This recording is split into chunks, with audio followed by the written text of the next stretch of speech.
Welcome, ladies and gentlemen. Namaste, assalamu alaikum. Good evening, good morning, or good night to all of you. We are so pleased to welcome all of you in the different time zones. I am Shakira Mohammed of Trinidad and Tobago, a teacher for the past 17 years.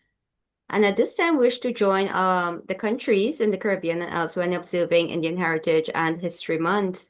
So, ladies and gentlemen, this is the 263rd edition of our ICC Thought Leaders Forum. I wish to sincerely thank all of you who have contributed in whatever way to the success of this ongoing Pan-Indo-Caribbean and Pan-Indian Diaspora Global Project. For 262 unbroken continuous weeks, we have been here every single Sunday. And in the past 5 years and 3 weeks, we have featured 1,273 presenters from all parts of the world, speaking on 262 topics. Ladies and gentlemen, this is a weekly forum being hosted by the Indo-Caribbean Cultural Center, a legally registered research and publishing company operating since 2010. And in order to continue this weekly program and to make it bigger and better, we are kindly asking for suggestions and volunteers. If you give a donation, your name will be placed on our poster and all promotional materials, and you can contact Dr. Kumar Mahabir for details.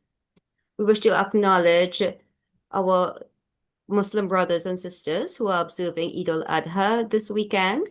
And in order to commemorate that, I'll ask Navin to please play an Eid al-Adha song for us. So we'd like everyone to enjoy. Navin?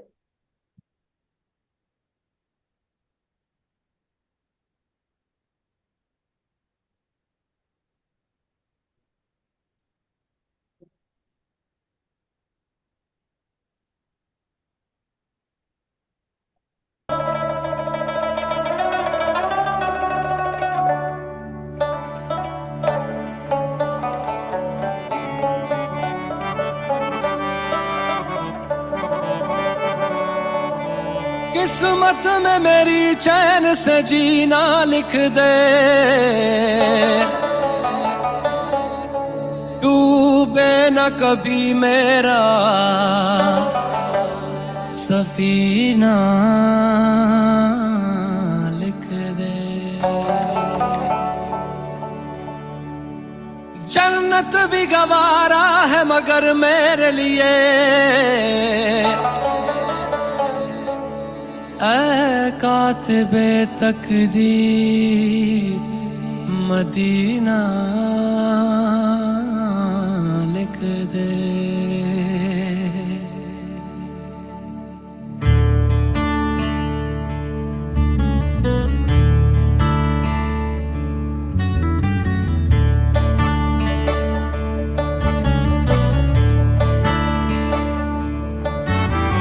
ताजदारे हरम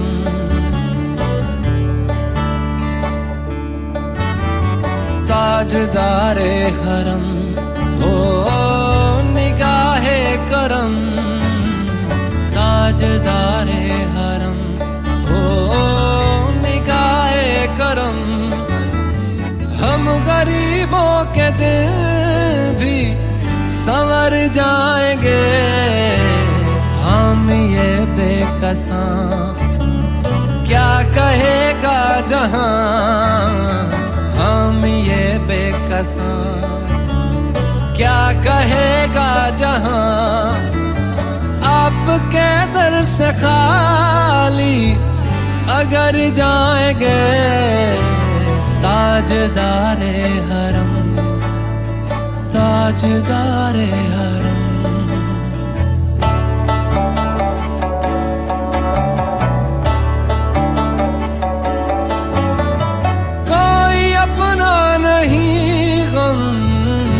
मारे हैं हम, कोई अपना नहीं गम के मारे हैं हम। आपके दर पे फरियाद लाए हैं हम, हो निगाहे करम वरना चौखट पे हम, हो निगाहे करम वरना चौखट पे हम। आपका नाम ले लेके मर जाएंगे,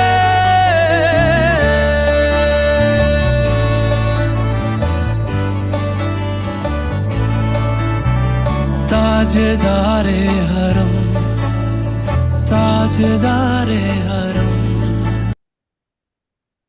Thank you, Navin. And that beautiful melody was sung by Atif Aslam.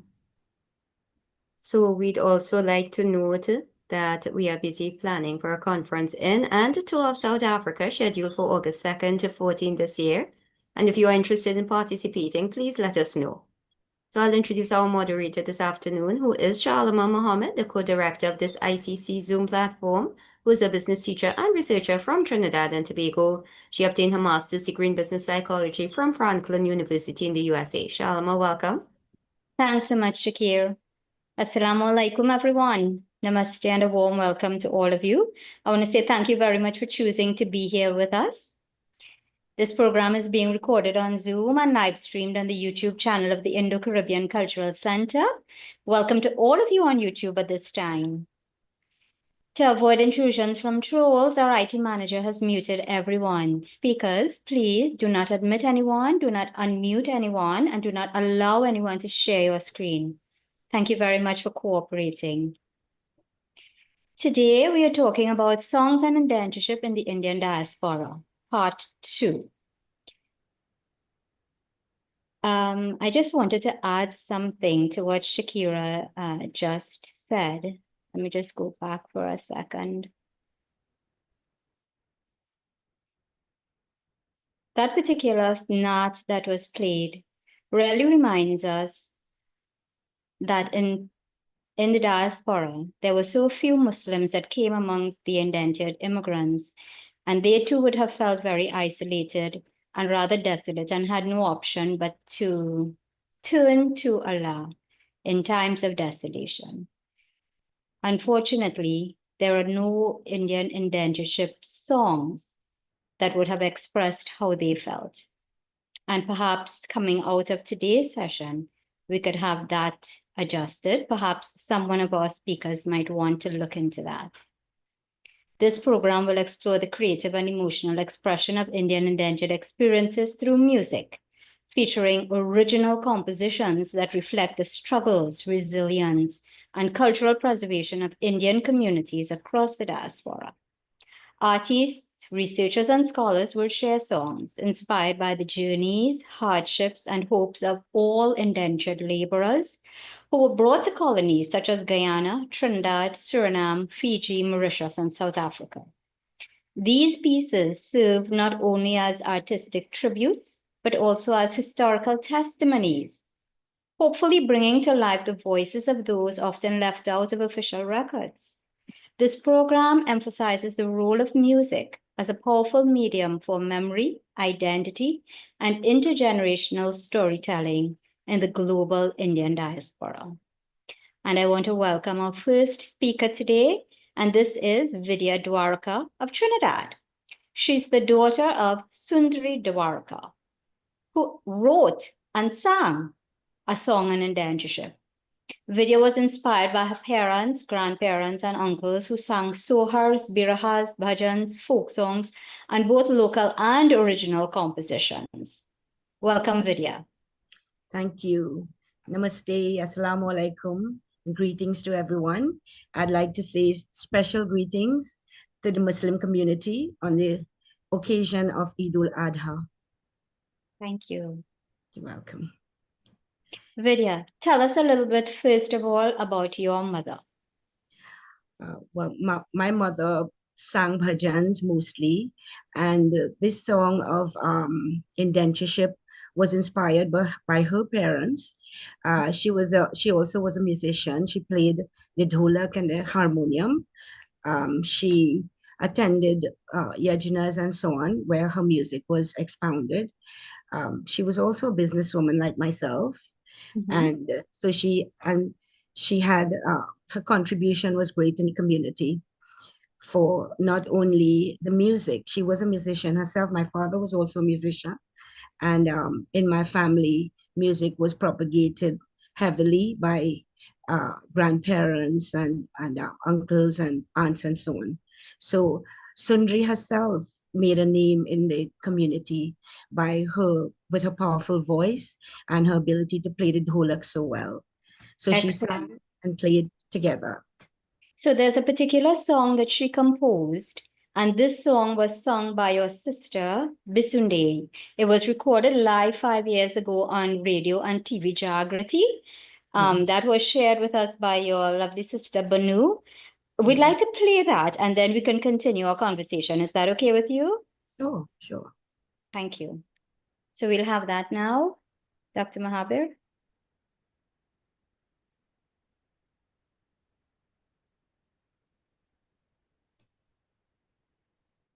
I'm trying to play it, but Mm-hmm. it's not. Let me try again. Hold on. Meanwhile, Navin, can you back up if I don't succeed in getting this file Sure. to Let play? me That's the take a look. Facebook one, the Facebook one with the Facebook. Yeah, sure.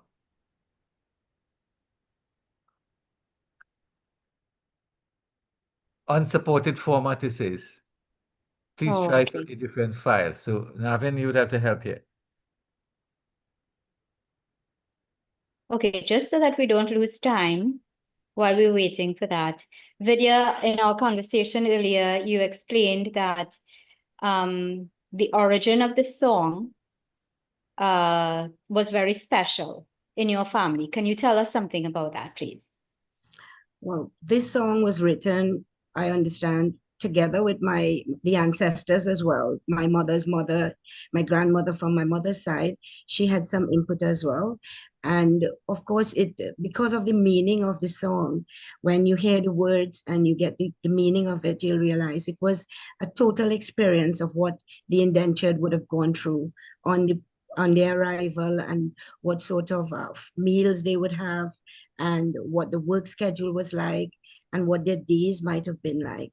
So, and what in this song, she is talking about the emotional, what they were going through, even at the end of the experience. That's most of them had passed, by the end of a song, and that how they suffered.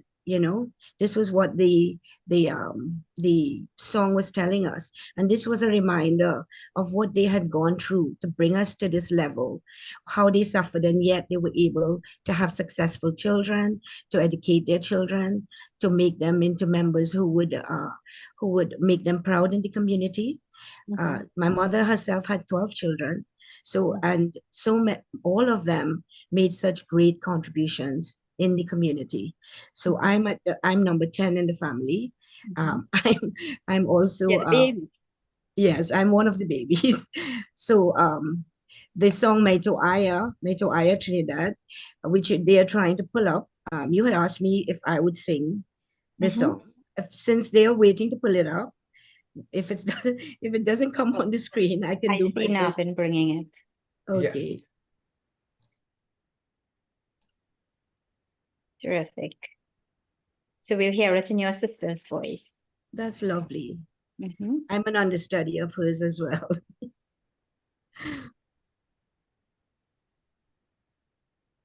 So Navin has to make sure he can get Okay, the no audio coming across for us, though. audio. That was the same problem I had. All right, he will keep trying. Okay, let's not keep trying. Unfortunately, Dr. Mahabir, we're running short on time. So let's have Vidya's lovely voice. So this is Mama's song, which we'll hear later on, but done by my elder sister as well, with a video, I expect.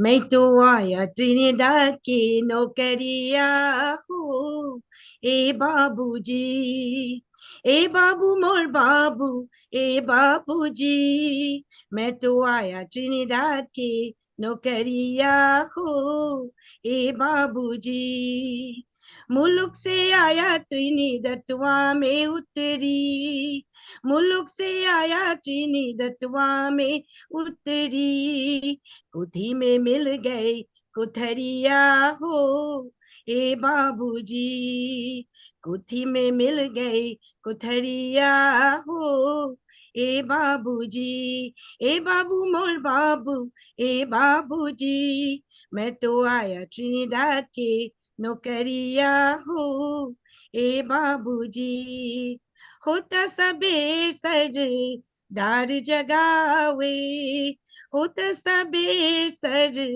दार जगावे देखो साहिब पीते केवड़िया हो ए बाबू मोर बाबू ए बाबूजी मैं तो आया Trinidad के नौकरिया हो ए बाबूजी पनवा में दाल भात कांदे पर खुदारी पनवा में दाल भात कांदे पर खुदारी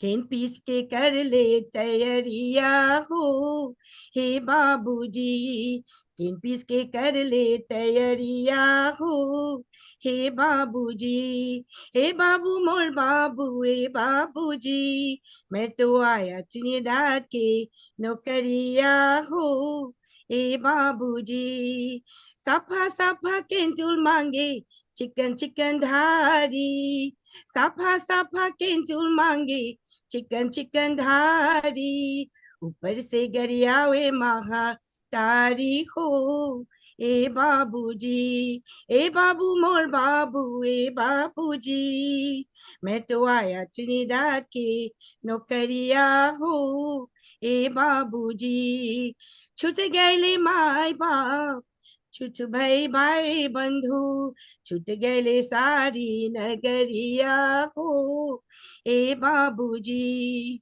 ए बाबू मोर बाबू ए बाबूजी ए बाबू मोर बाबू ए बाबूजी मैं तो आया ट्रिनिडाद के नौकरिया हो ए बाबूजी. So that was Thank you their very story. much. Lovely. Yeah, it's a very emotional journey. It's a song of lots of emotions if you understand the translation, and it's a journey upon the arrival to Trinidad from India, and the suffering that they went through, the tasks that they were given. They were given tin. Their food was placed dal bhat in a tin container, and so they managed. I feel proud to stand here today as a fourth generation child, and to be able to have this culture so rich in my blood, and for me to expound on this, and even to have learned all these different styles of music. I was lucky in that I had a guru as well here, Guruji Mangal Patisar, who schooled me in the classical styles. And here I am now, recording nowadays my mother's songs, so that we will continue to have it. So I do the music with the Gaia Tones Band, and I've been recording for our safekeeping, this rich heritage that we have. And when I spoke to you earlier on, I was telling you about what my experience with indentureship with people. I managed to be lucky to, in our village, we had a number of people. And I remember while walking to my sister's house, next door to her home, there was a couple from Madras, and they would call him Madrasi at the time. Now we know as Chennai, that area. And they were typical, they looked like the people from Chennai, the dark skin, very tall, very strong looking people. They were warm and friendly, but of course, I think their language was Tamil. So I was not able to understand much, but I could feel the goodness, when they would look at me through their doorway as a child. I would be walking. And I was talking with my sister today, and she was sharing with me, her, Banu Dwarka, and she was sharing with me some of her research that she had done many years ago when she did a program in New York called the Indo-Caribbean Experience. And she had asked me at that time to go down to Cedras and interview this little old lady. So I think I took either my big sister or my mother, who was speaking the language, and I was recording the session. So I met this very tiny little lady, and she spoke in Hindi or Bhojpuri, with them, because they were able to speak with her, and I was recording this for her to broadcast in New York. So she sent me a copy of the picture that she had, and it was such a this program is bringing me back all those memories that I had from back in the day when I had the opportunity of meeting some of these people. I never gave it much thought until this program came forward, and she was reminding me about this old man. His name was Ramsaran in our village. And she was reminding me about another gentleman called Baram Ramaya. And that I don't know if that name came up on this forum before. These were people from Gandhi village. Debe. No. Baram Ramaya. He was giving me his story. He was involved with the fire walking, that sort of thing, and he was also training people. There was a part of the village, Gandhi village, that was called Manraji Tola, and that was where many of the Madras people lived. So their culture, they had a temple of their own, and they had this fire walking ritual that they did, and they also apparently they would also have the slaughtering of a goat. I never witnessed any of it, but I knew that the temple was there, so you could go to the temple. But she was reminding me that these things were done, and that this gentleman, Baram Ramaya, he was training people also to do the fire walk. So these are some of the things that happened in Gandhi village, so. So very, very interesting background. But Vidya, do you think we have enough of this information being documented and shared through the medium of song? The people know of it, right? But I don't think it's being shared through the medium of song. I've not heard many songs, and this one that Mama did, from there onwards, we did not have anyone in our family who went ahead to write, something to express any of this kind of heritage that we have. So maybe that's a good point that you're bringing up there, that we should share more and we should do more towards keeping this alive. That's what I think I'm doing in a small way. Of course, I'm not doing just indentured songs. I'm doing other bhajans and sohar and so on that that was handed down to me. My sister Bisunde, she handed down quite a number of lovely songs. And I realized also that when I sat in on a forum not so long ago, that in the other islands, those styles were they were losing them, or they might have lost them already. So I realized that it's very important for us, those who are exposed to it here, and still have the ability to keep them. So should record, should keep the records. So I'm doing in my small way some of that. My repertoire, not necessarily carrying more indentured songs, but they are carrying songs of culture and heritage and folk and so on. I have many songs that I've recorded of my mother and my sister that is really, I know that when I'm gone, it will stay there. So my little way, that's what I'm doing. Thank you. So before we continue, I just want to open up the floor for questions from members of the audience. We are at that time when we should be wrapping up your contribution so that we can have those of the others. But I certainly would like to invite members of the audience to please raise your electronic hand, which you will find in the reactions button at the base of your screen.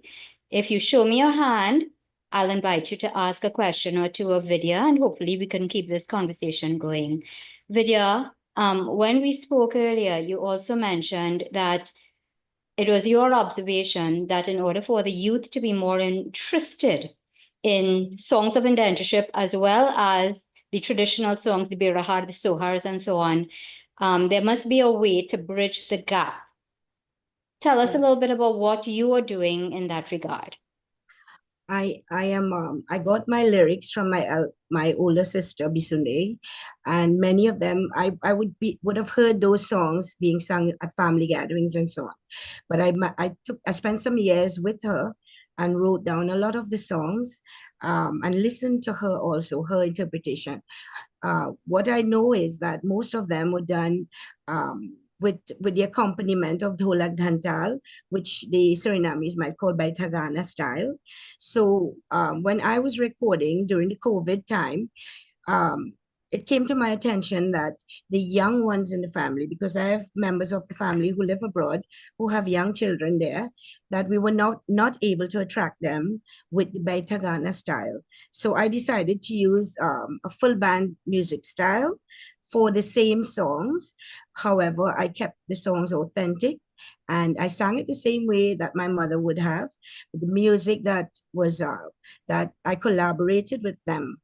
The music was very much appealing, I found later on when they were released on the radio and so on, that they were appealing to the young people. So that's my thrust with the music. I wanted to answer so much of things, but the time is so short now. I have so much cherished memories of my great-grandfather. He came from India, and he used to sit down and tell us so much of stories about where he came and how his life was. And my mother used to sit down and listen to him. And she wrote a song in compose about that Indian arrival day. And that song has so much of meaning. All right, the song goes like this. Maita aya chinda ke nokariya ho ke babuji. Maita aya chinda ke nokariya ho ke babuji. Hey babu, more babuji, maita aya kini dat ke nukariya. Oh, ye babuji, muluk se aya chini datwa mein utera. Muluk se aya chini datwa mein utera. Koti mein mil gaye kothariya ho. Ye babuji dekho, koti mein mil gaye kothariya ho.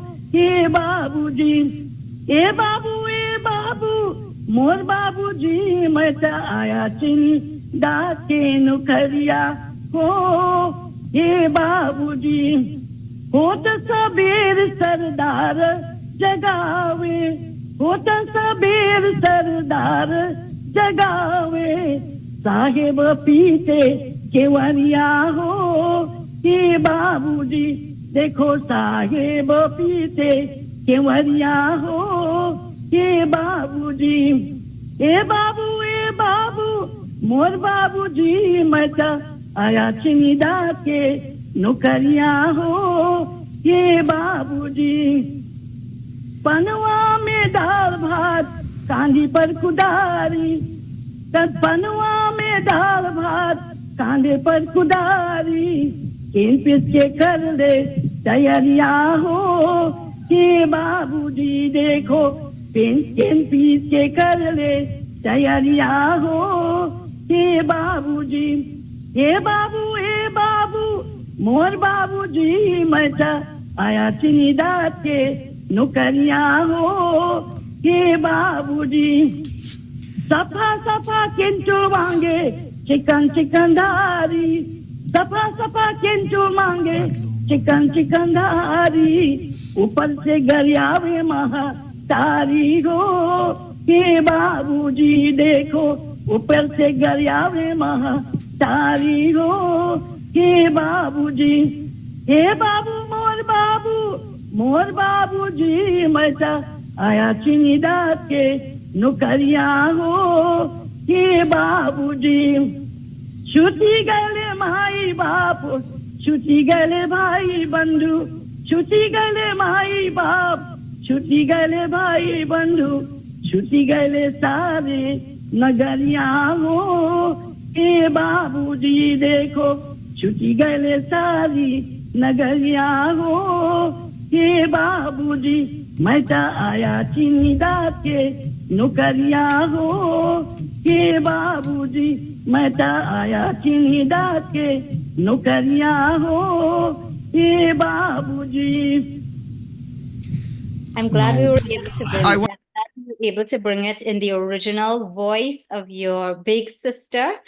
Fantastic. And I just wanted to say, I'm very happy that we've had it twice in this interview because we are welcoming Professor Murli Manohar Varma from Lucknow University in India.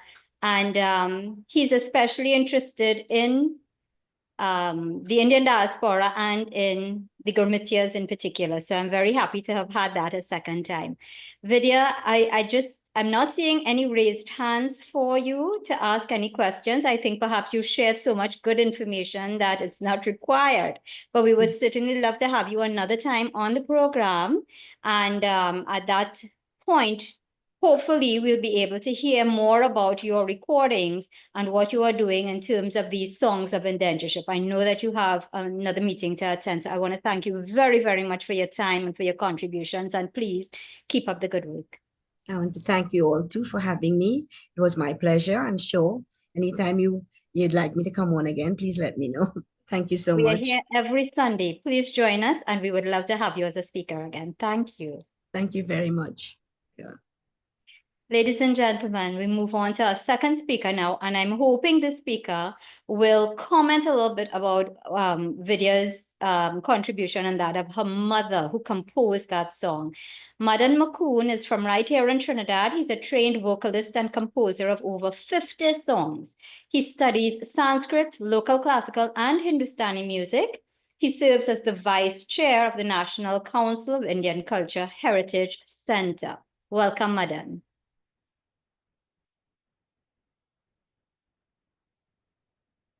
Madan, could you please unmute your mic? Thank you.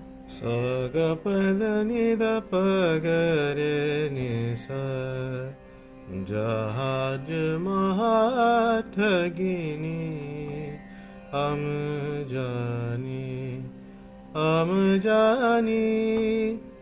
हम जानी राम हम जानी राम हम जानी जहाज महाठगिनी अब हम जानी गंगा के किनारा छोड़ पर्वत में भूजल ना पानी माटी के सोना गंध गवाई के छूतल गले कहानी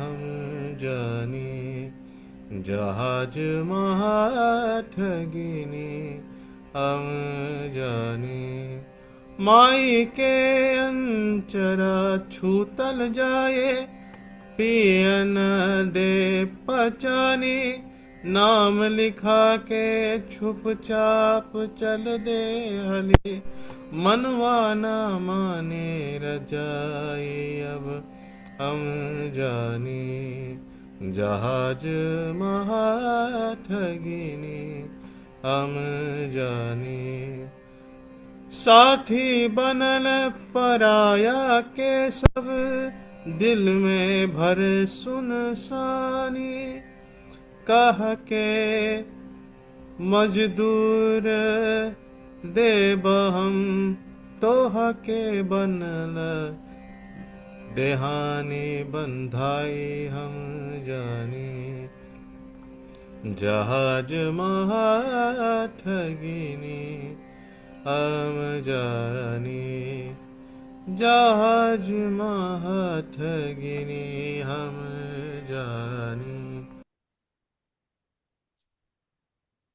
Hi, Shalima, you hear me? Yes, Madan, we're Hi, hearing you, namaste. and I love how you Um, started. Oh, thank you very much. I'm asking if my video could be okay. I'm seeing it Yeah. now. Thank you very much. Yes, So now you're up. namaste, Sitaram. So in terms of the last presenters, the composition especially is very moving, I would say, because it has all the elements of the turmoil and the stress that the ancestors would have gone through in their journey towards indentureship, and also all of the challenges that they would have endured while being here. Hearing it brings a lot of emotion, and as somebody who composes music as well too, the words were so touching, that these kinds of emotive things are, how music transcends the ability to express feelings, to express things that words cannot normally express, So I think it was very touching for me to really hear this composition.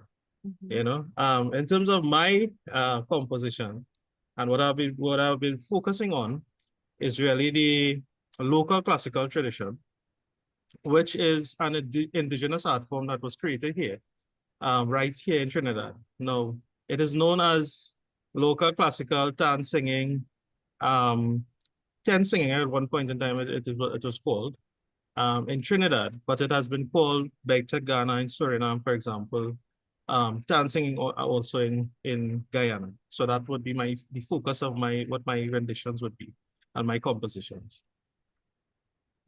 Sure. And you put together that composition recently? Yesterday, actually. Fantastic.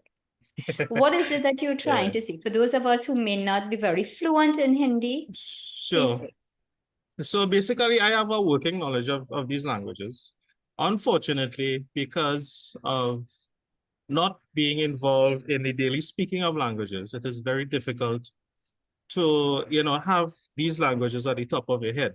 So when I started learning Hindi many, many years ago, Hindi, Sanskrit, and so on, you would have the opportunity to learn grammar and to learn the structure of the languages. But in a lot of instances, you don't have the actual ability to speak the language fluently because you're not in the environment as often. So basically, my compositions are, or this composition in particular says Jahaj Mahatagani Hamajan, right? So for those who know the local classical music, it is a play on the Kabir Das composition called Maya Mahatagini Hamajan, right? So it is a recomposition of a very favorite tune or very favorite song that is used in the local classical repertoire. So Jahaj Mahatagini Hamajani, just to explain the meaning of it, right? The Jahaj means the ship, right?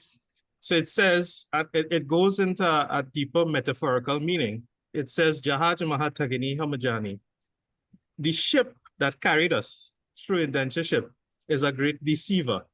So it is a song of repentance, about the decisions made during indentureship. So an individual is reflecting. It says, Jahaj Mahatagini Hamajani. So the ship is like a great deceiver. This is what I know. Sapna dikhai ke le gaye dur, bandhail bidesh ban, right? It showed us dreams and it then dragged us far away from our homeland with foreign words in tow, meaning we now have to be introduced to many different foreign languages, including English. Ganga ke kinare choral parbat man mein bhujal na pani. So it says we left the Ganga behind, or the shores of the Ganges, and not knowing what would flow in the future. Mati ke sunha gandh gawai ke chutal gaile kahan. So the sweet scent of our soil was lost, meaning India or Bharat, and our stories have left to go on. So just to go to the last verse, or the last line. So it says, Kahe kabi sunho, pyare logan, man samajha ye pani. So it says, the poet says, in this case, the poet is me. Oh, dear ones, listen, do not mistake this flow. Adhura na hai ye garv purana, ehi mein basal jawani. He says these wounds are not gone, they are still alive, meaning the journey of indentureship flows through the individuals, flows through the generations that are alive today, because same struggles are happening, but in different ways, right? So through these struggles, we have grown and developed and become a people. So that is basically what the meaning of the song is. Just a Excellent. Can you just tell me what motivated you, other than having to come today to talk about this, what motivated you to compose this song? And the other ones, Sure. I understand we have two more. Yeah. So basically, what has happened, and if for those who may not know, local classical singing or dance singing as it is called, would have developed in its embryonic stage in Trinidad, and would have been developed based on our ancestors' understanding of a couple of things. The remnants of old knowledge of classical music, the film music coming into the diaspora in the 1930s, and so many other different folk features that would have came into the music scene.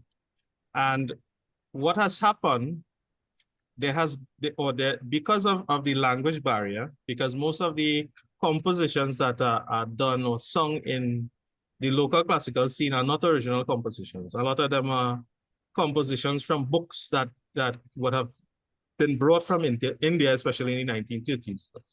From books like Anand Sagar and Brahman and Bhajan Mala. If you ask any individual who is in the local classical scene, that is the source of their information. But because I have somewhat of a working knowledge of the language, I decided to compose something in Bhojpuri, which was the original language of our ancestors, or most of our ancestors would have come from UP and Bihar and so on. So it's something that I've always been wanting to work on, and this is giving me the opportunity to do it. So, Madan, who among your four parents motivated you? Do you have Oh, my dad. memories of them? Sure, yeah. Definitely, I'll say my dad. I've been fortunate. Many people tell me that, I have old people for friends.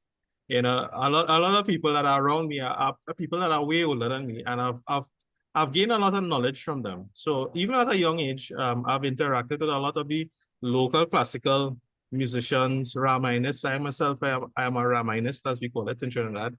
We go around to do satsangs and Ramayans and so on. And because of that, and direct interaction because of my dad, who is a local classical drummer, Mr. Mahadev Mokun, I would have been brought up, so to say, in the tradition. Recently, what has been happening and what I've realized is that for those people, classical singing or local classical singing is an acquired taste because of the amount of music that is coming into the diaspora from India and so on. So what really has been happening is that if it is that you're not exposed to it, you may not be aware of it, or you may not understand that this is an indigenous art form that came from our people. All of the tunes, all of the music, everything has been developed here. I mean, some of the compositions are not original compositions in terms of the wording, but all other aspects in terms of the tal and so on. And because of my research as a researcher in the field, has been developed here, and it's something that we need to maintain and preserve. Excellent. So let's hear your second composition. Sure. Thank you.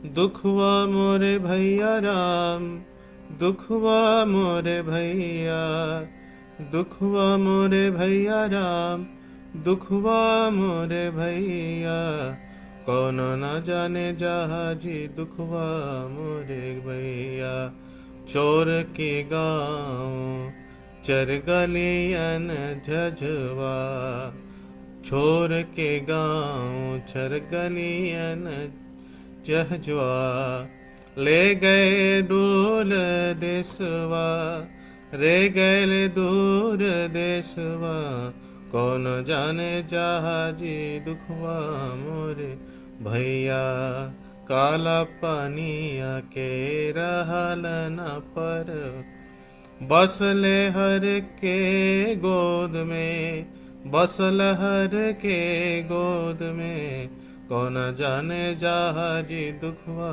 मोरे भैया, कागज दिखा के बोला सब लोग, कागज दिखा ले बोला सब लोग, मिलत है सोना चांदी, मिलत है सोना चांदी, कोनो ना जाने जहाजी दुखवा मोरे भैया, फिर भी राम के नाम के दीप जारे, फिर भी राम के नाम के दीप जारे, ना भूला संस्कृति अपनी, ना भूला संस्कृति अपनी, कोनो ना जाने जहाजी दुखवा मोरे भैया, दुखवा मोरे भैया राम, दुखवा मोरे भैया,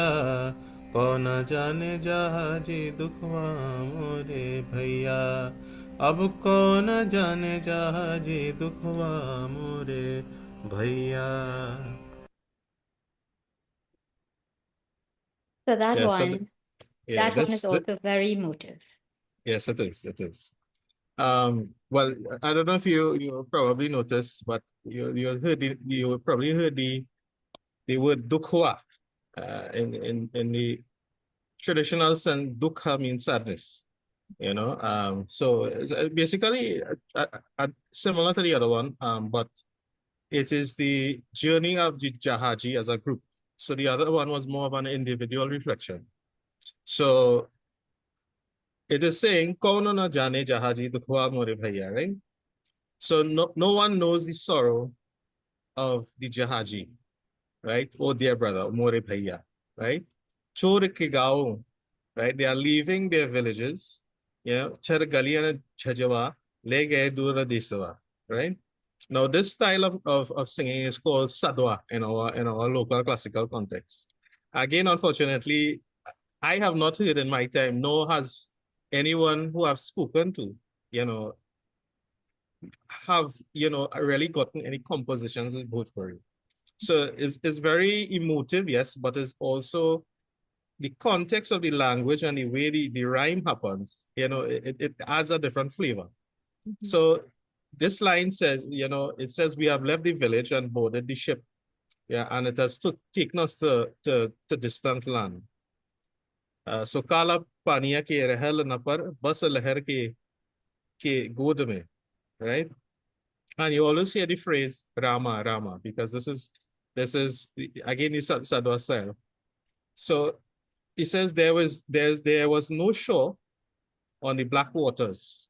So on reflecting on the Kalapani, there's no shore to be seen. Only waves embracing us again and again. Kagas dikha ke bola sab log milat ke hai so na chandi. So very interestingly, he says they showed us papers meaning whatever agreements that was signed. And these papers showed us promised gold and silver. He says, you will find gold and silver, so na hai chandi, right? The last line, which is very, very dear to me, it says, Phir bhi Ram ke naam ke deep jare, na bhula sanskriti apna. Right? She says, regardless of the challenges that the Girmitias would have faced and the indentured would have faced, it says, yet still, we lit the lamps of Rama. So we lit the lamps of Rama, meaning the religious practices and so on, and we never forgot our roots, Sanskriti upon, right? So that is basically the synopsis of what this it has a lot more verses, but that's basically synopsis of what it means. Excellent. So Madan, I know that you were in your, sorry, Dr. Mahavir, let's hold that for a second, please. You played an integral role in the conference, the Indian Diaspora Conference that took place at NCIC Yes, correct. just this last weekend for Indian arrival celebrations in Trinidad. Do you think that we missed the mark at any point in time? Should we have included some of these songs? Yeah, definitely. Definitely, I agree. I think the focus of the conference was a lot more academic. Last year, we did have a town singing conference, and in that conference, a lot was shared. as it related to, compositions. I myself did a couple of papers and presented as it related to compositions of all local composers and so on. And unfortunately, with that, a lot of them have died and gone on, because they would have had a certain command over the language. So there are very few that I know of locally, if not many, that really compose. So I agree. There was a lack of inclusion where that is concerned, but there's always room for improvement. I agree. Maybe because the presentations didn't come from my direction. I don't know, but I mean there was no there was no focus on language, I should say, other than the poetic side. From a poetic perspective, I think there was a gap there. I think.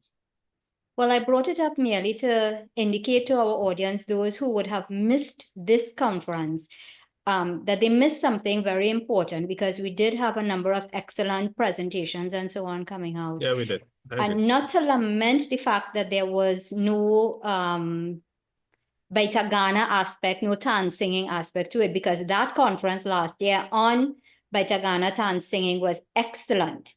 And it uncovered so much for us that we would not have known before. But, in terms of preserving the collective memory, I think it's important that this be included in all conferences going forward.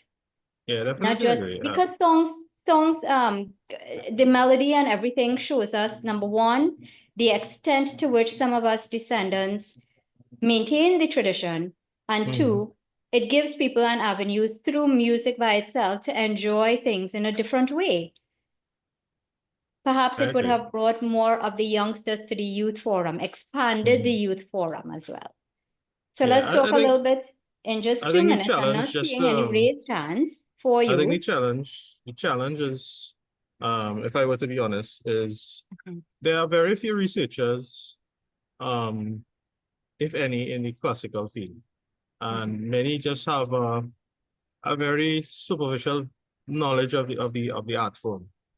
So really to bring across all of those things tends to be a very difficult thing at some point in time. So I mean, I have been working with the NCIC to kind of bridge that gap, by having workshops and that kind of thing. So I think we will work on getting those things sorted out over time.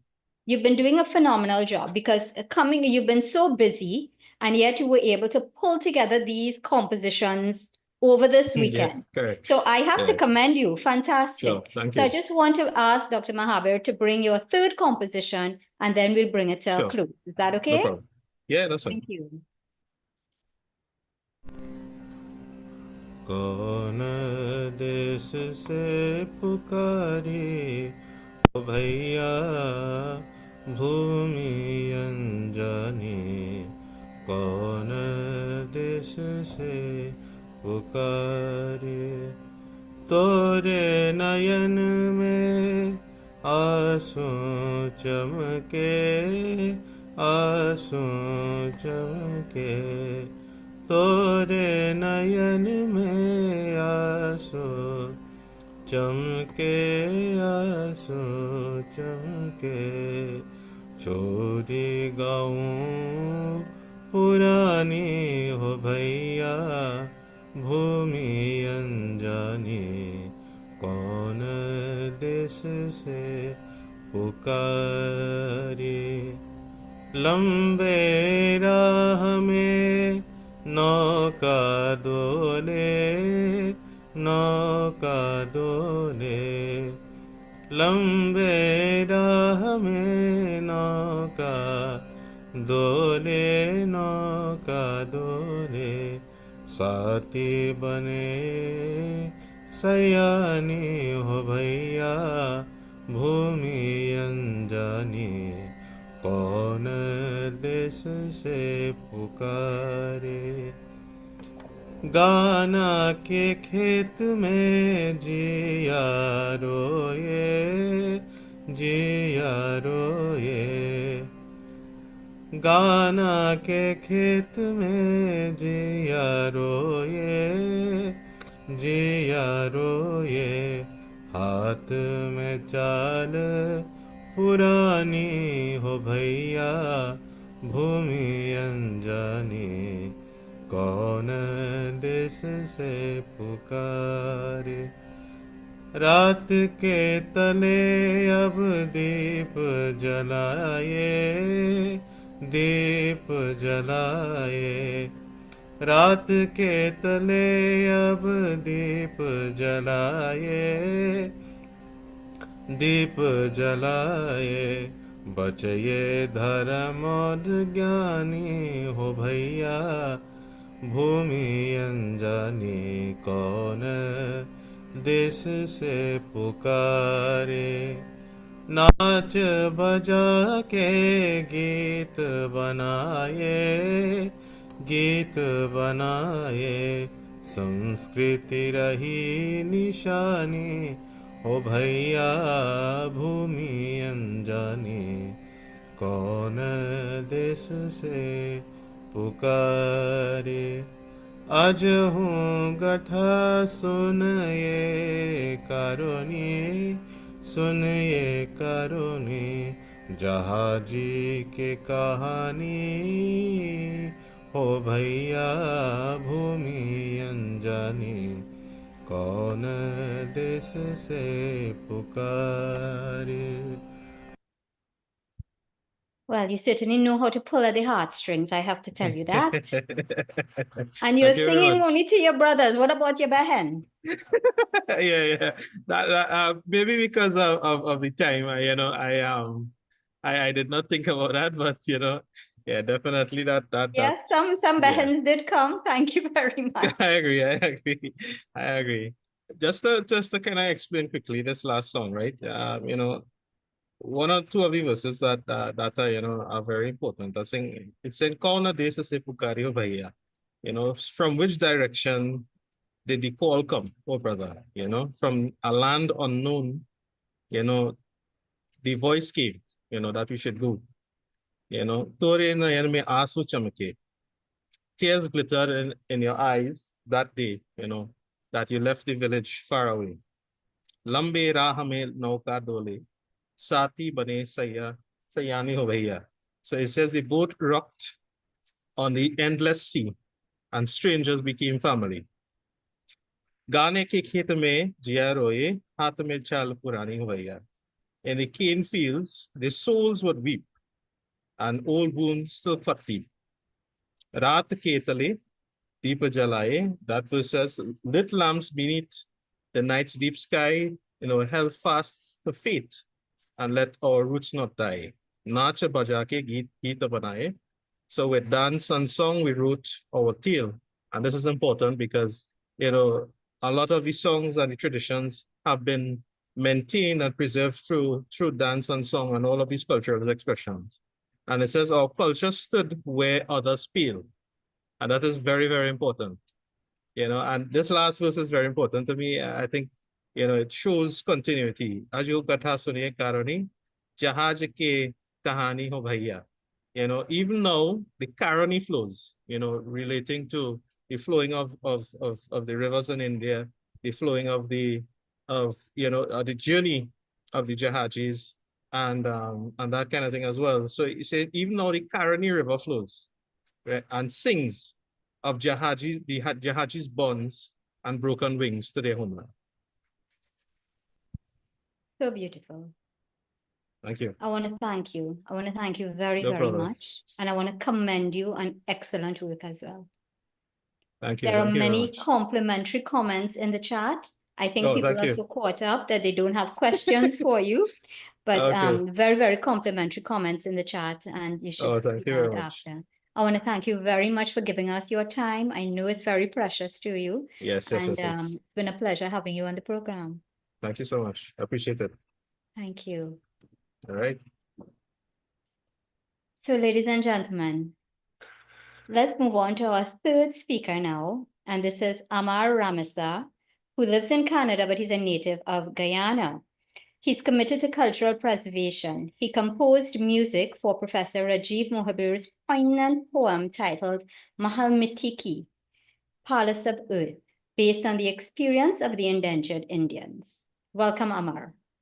Thank you so much. And Namaskar, Assalamu alaikum, and good afternoon to all of you, wherever you're joining us from different parts of the world today. I feel really privileged to share this space.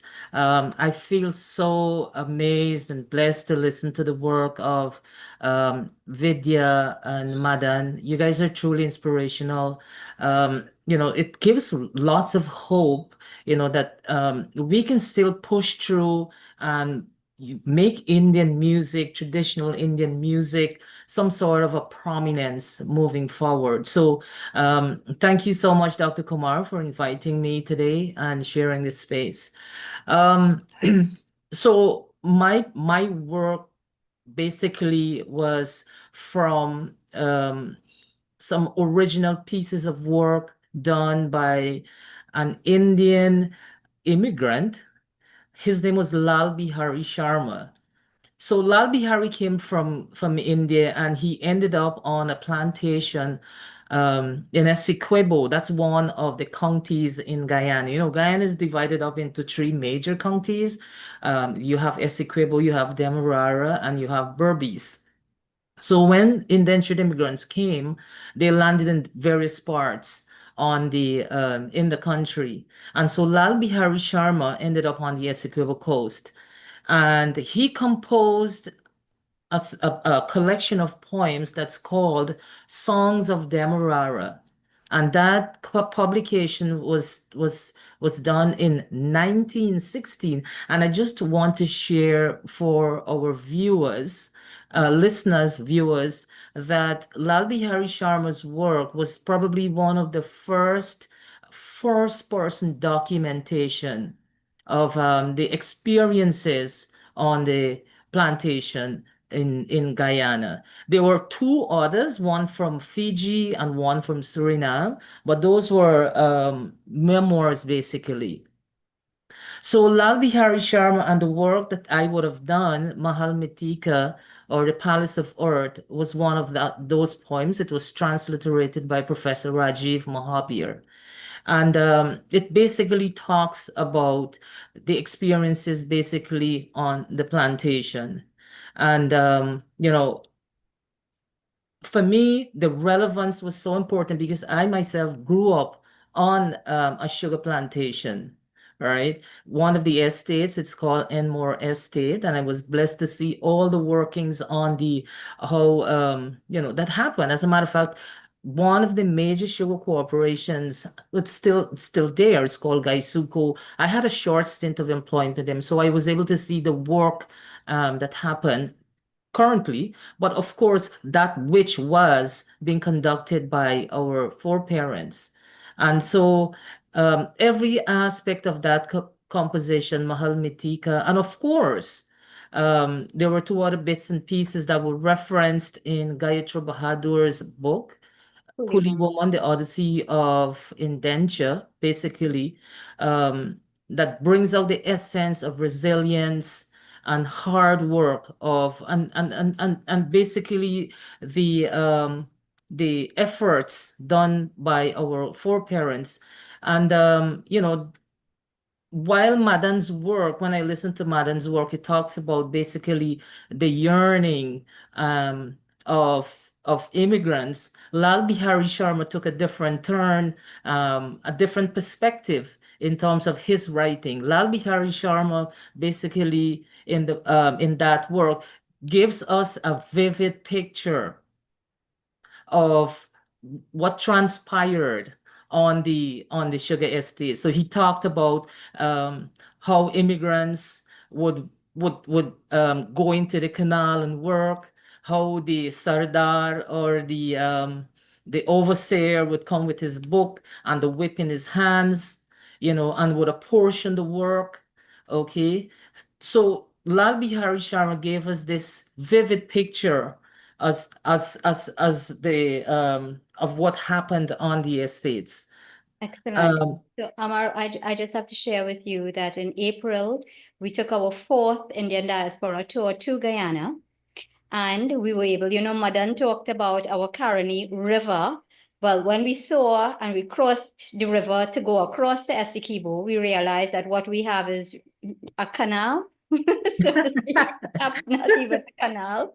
Yeah, you But Trinidadians say canal, we say river. we say river, but what we have in comparison to your river is not a river. We only realized that when we were in the river on the ferry. Okay. So we went across to Blairmont Estate and Albion as well, and we were able to see some of the operations of the factory and so on, because as you know, in Trinidad and Tobago, we no longer have an operating sugar factory. So it was remarkable to see the state in 2025 of a sugar factory and the way in which the operation was done, bringing the canes over with a chain and so on to have it processed. And it just, I stood and I looked and I thought, oh my God, we have machines now.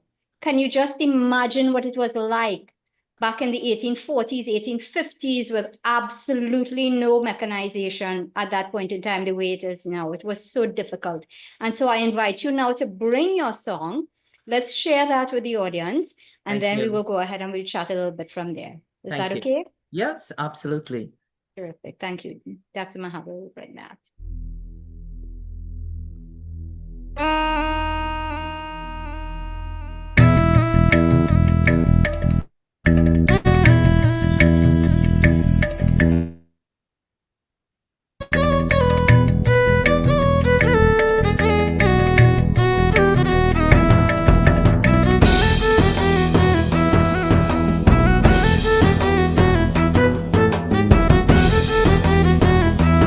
बाजी गंती पंच की हंदी देने है चदाई ओ बाजी गंती पंच की हंदी देने है चदाई ओ बाजी घंटी पंच की गंती पंच की हंदी देने है चदाई ओ बाजी गंती पंच की हंदी देने है चदाई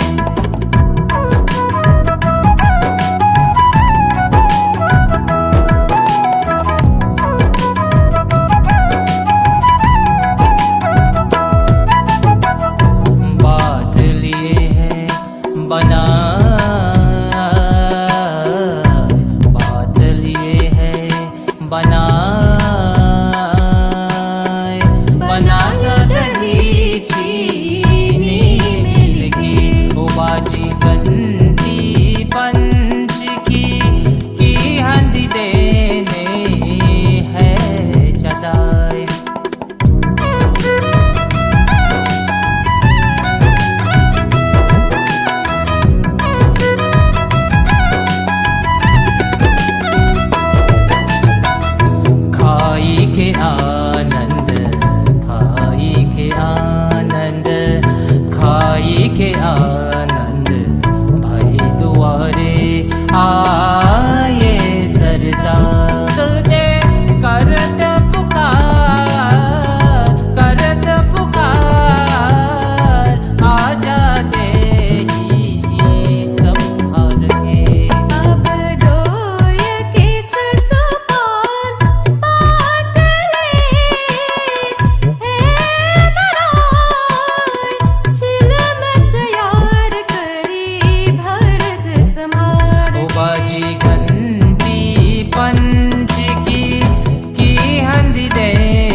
जाकर है काम खो तो ताकर पैसा लीनो काती करत खराब मेरी काया कॉपी देगी के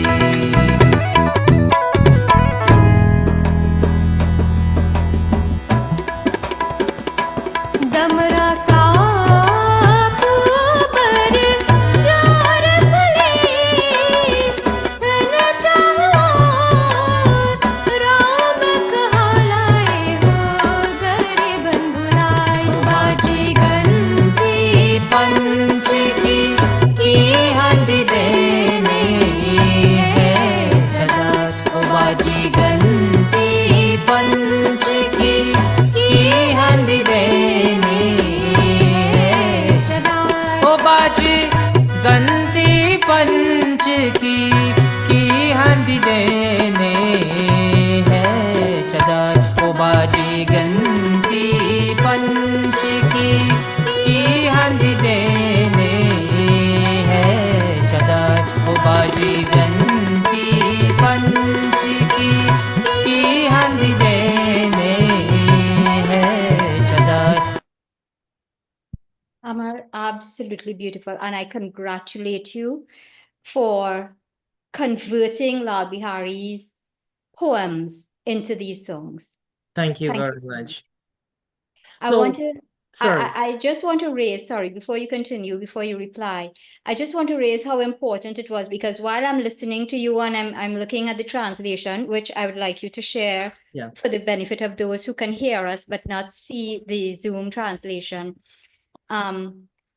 It was so important that we had indentures who could write, and we had people who could then translate their writings. They weren't only bending their backs all the time and being beaten, as the song says, being beaten, being whipped for doing the work. They took their time to document the experience of indentureship so that we can benefit from that. I want to thank you very much for bringing that. Thank you very much. And yes, I would like for the to share the meaning of the song for those of you who are joining us. It says, "We wade into the canals, our clothes become drenched. Then comes Sardar to apportion the work, galloping into the fields.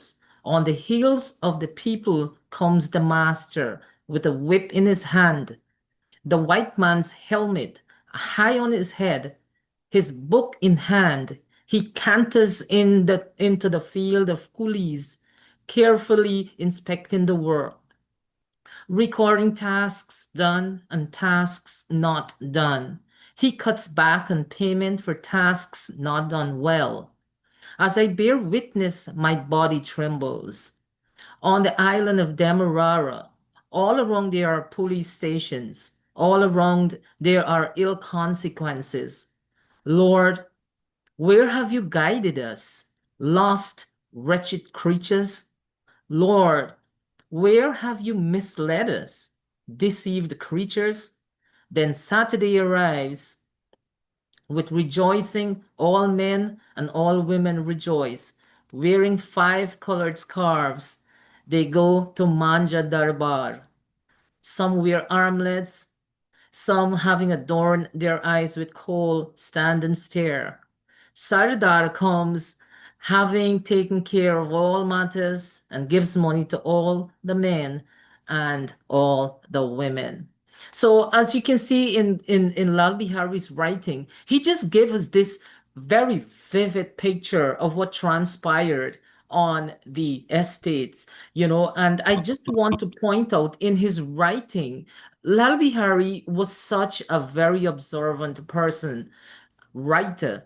And I want to point out this particular piece in his poetry. He says, on the island of Demerara, all around there are police stations, all around there are ill consequences.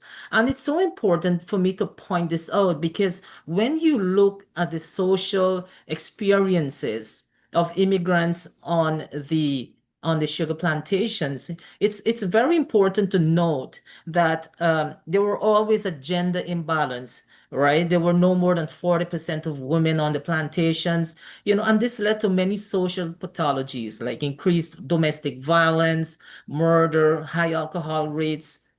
And so here you can actually see the connection as to why Lal Bihari mentioned that there were so many police stations and mention of ill consequences. And so, I just wanted to point out this to show the different style in writing, of Lal Bihari Sharma as against the uniqueness of the work that Madan presented and Vidya presented to us. Yeah. Yeah. So it's important too, you just made me reflect there. It's important too for us to remember that all the while that they were working and feeling policed, they were always very much in the base of the ship. They never really stepped out of the base of the ship. There were always barriers around them. And so the only way that they could have probably gotten some relief was through their being able to get together and to sing. Absolutely, And which is so important what you are doing. I mean, I love the fact that you've been adding these melodies to it. And please continue. Where can we find some of your other songs? I'll definitely somewhere on on YouTube, the one that I did with Professor Rajiv Mahabir. My work is all public, and they're of course shareable. I can send some to Dr. Mahabir, and you guys can be able to have them. Wonderful, thank you. You're So let welcome. me invite members of the audience again. I mean, people have been very quiet today. Just a lot of comments on the chat. We haven't had any questions so far for our other two speakers, Vidya and Madan. But I wonder if anyone has a question that they would like to bring to Amar, please go ahead, raise your electronic hand so that I could call upon you. In the interim, Amar, is it indentureship songs that you sing for a particular reason? Is it because of your interest in Lal Bihari's work, or why do you do this? Yeah, absolutely. You know what? Very important, very good question. I feel really important to reflect and to do indentured immigrants celebrate their work, because as a practicing Hindu, one of the 5 most important things that we should do every day, is to really and truly give reverence to our ancestors, those who have gone beyond us, recognize their work they have done and their sacrifices and so on, and so I love to do work specifically on Indian indentureship. I feel that's one way I can really and truly pay reverence to their sacrifices and the work they have done. But I just want to touch on something very important. I think Vidya and Madan brought it out in their presentations, in which they were saying, the question was asked in terms of how do you push this music, this traditional music into mainstream. And it is very important that, and important as well as very sad that in Guyana, I can tell you that lots of the work that we put on mainstream media excludes traditional Indian music. So for example, like we have a National School of Music, and all that we teach at the National School of Music is basically English songs. These traditional music never make it mainstream. And so it's important, in my advocacy when I was in Guyana, that these traditional music make it part of the school's curriculum. And I hear this coming out from what Madan as well as Vidya was saying. The schools, the education curriculum ought to have these elements factoring into the curriculum. And of course, regarding funding, lots of us want to do work. I'm sure Madan and George and Vidya will all attest that this kind of research takes a lot of resources. And sadly, government don't provide these resources for us to work and to get this, and these are all barriers that really and truly, that prevents us to really and truly get the work out and have this younger generation have a greater appreciation for the music. Yeah, I agree with you totally. I mean, we ourselves to run this program, it's a voluntary effort. So I understand exactly what you're saying. We have a question from Madan for you. Madan, go ahead, please.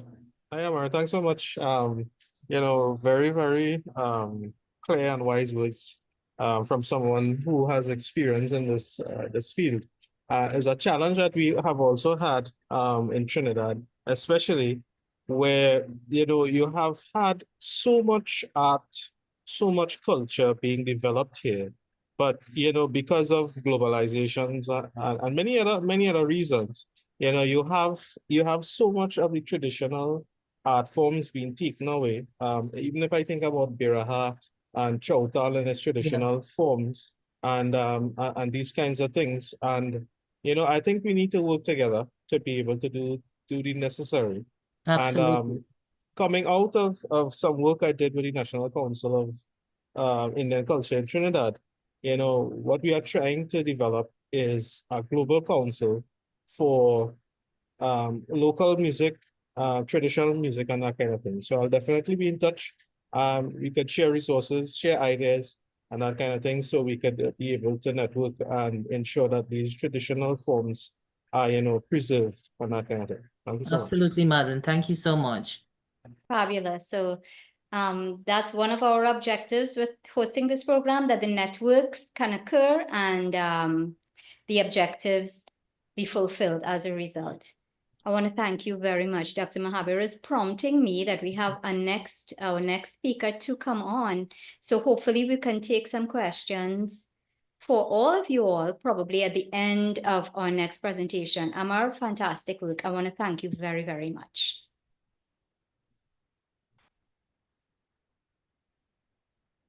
Ladies and gentlemen, our fourth and final speaker is George Rampasad, who lives in Denmark but is originally from Trinidad. He's a musician. He's been a musician, since 1975. He plays steel pan, keyboards, drums, tassa, dhantal, manjira, and more. Since 1999, he's been composing and singing, and we know quite a bit of his work. He's also on YouTube, like Amar is. Thank you very much, Amar. George, go ahead, please. Thank you. First of all, I would like to say thanks to the Indo-Caribbean Cultural Center for the invitation to take part in this Zoom meeting. My name is George Rampasad, and I was born in Paji village in Tunapuna, Trinidad. My maternal grandfather, which is my nana, he came to Trinidad as an indentured laborer in 1874 on a boat called the SS Ganges. He was 9 years old. And like you said before, I have been playing music since 1975, where I played the steel pan and the keyboard and so. And I have been teaching and playing music in Denmark since 1984. As regards my music, I have been composing and recording my own songs for the past 25 years. Some of these songs, they are rooted in the traditional Trinidad calypso, while others are rooted in my background as a descendant of Indian indentured laborers. Now, much of the compositions I do, they are in keeping with the tradition of storytelling, which is found in all cultures. And they are largely social commentary, focusing on topics relating to history, folklore, current events, and so on, that mirror the social conditions of the times.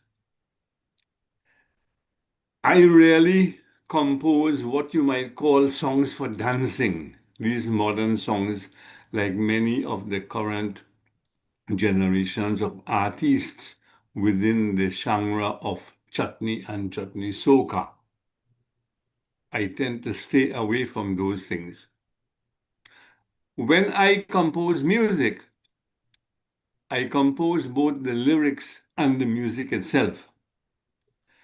Now, when I record, Sometimes I need to record instruments that I do not have, or instruments that I do not play, cannot play, or I cannot get someone else to play. So what I do, for example, things like the sitar and the tabla, and so I cannot play it. And I cannot get people to play those instruments in Denmark. So what I do is I take the sound of these instruments from a MIDI keyboard or a synthesizer and I use them. But before we go on to the actual songs that I make, I would like to say one thing about the language of my music. You see, I speak English and Danish, and I can take part in a conversation in Norwegian and Spanish, but I do not speak Hindi or Bhojpuri. And you will see in my songs that there is no Hindi or Bhojpuri, and the explanation is very simple. You see, when I was growing up in the 50s and 60s, we were never taught to speak the language by the older generation, like parents and grandparents and so. In fact, when I was growing up, the language, the Hindi and the Bhojpuri was something that they used when talking about things children were not supposed to understand. So it was kept away from us, and therefore I cannot speak the language. So as a result of this, all of my songs are sung in English. So this is it might be a disadvantage in one way, but I guess to the modern generation, it can be an advantage because many of the younger people cannot speak Hindi or Bhojpuri. You see? So this is the idea with my music. I try to tell stories. I keep the tradition of storytelling alive. So it is with this background that I would like to have you play some of the songs that I sent to you, which I think is relevant to today's topic, which is songs on indentureship in the Indian diaspora. Okay, let's have that now.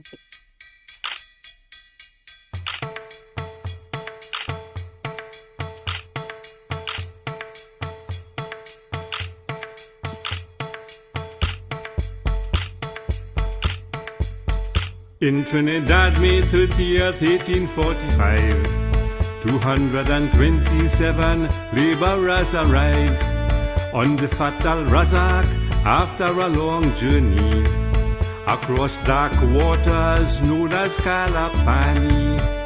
Quarantine on Nelson Island, work on the plantation, speaking Bhojpuri, known as Bangkuli, plowing and planting, cutting and weeding in fields of sugar cane, working in the sun and rain. Now I would like to say on Indian Arrival Day, thank you and respect to those who showed the way.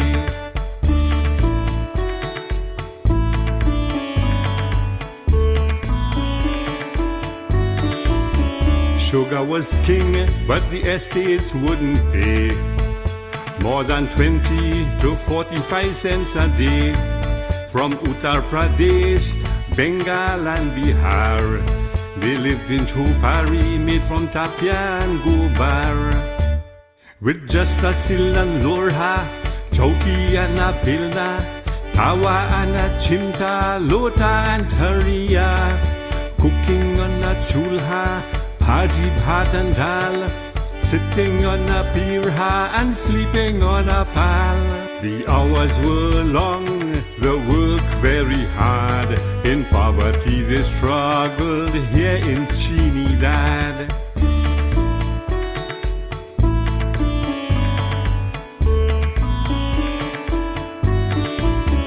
Indentured labor in the colony was almost like another form of slavery.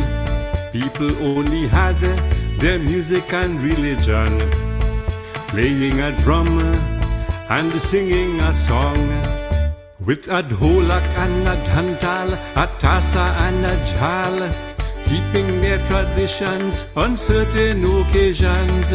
Kartik and Ramlila, Sopari, Mayan, Pagwa, Usse and Diwali, Eid and Shivaratri. We have come a long way, and we are so glad and grateful and thankful to you, Trinidad.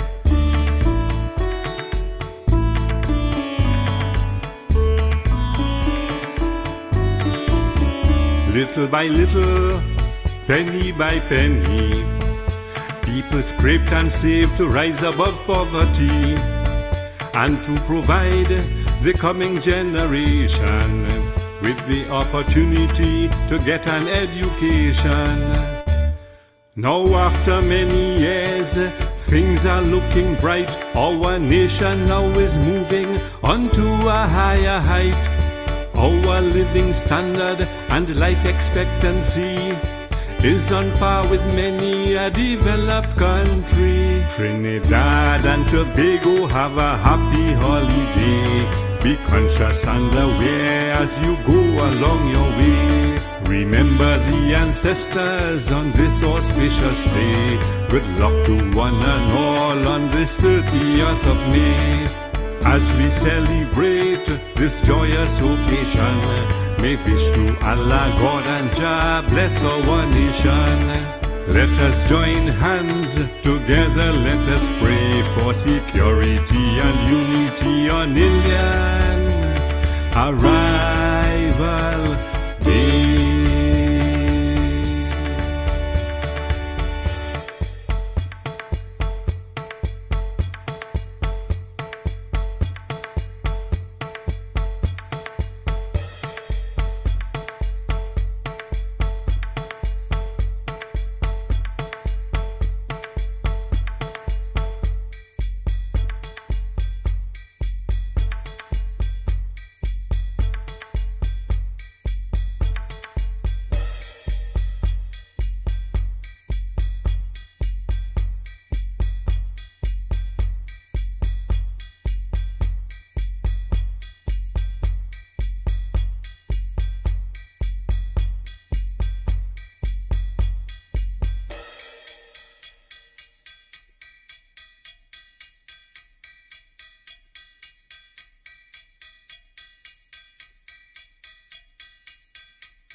George, thank you so much. It's an extraordinary effort.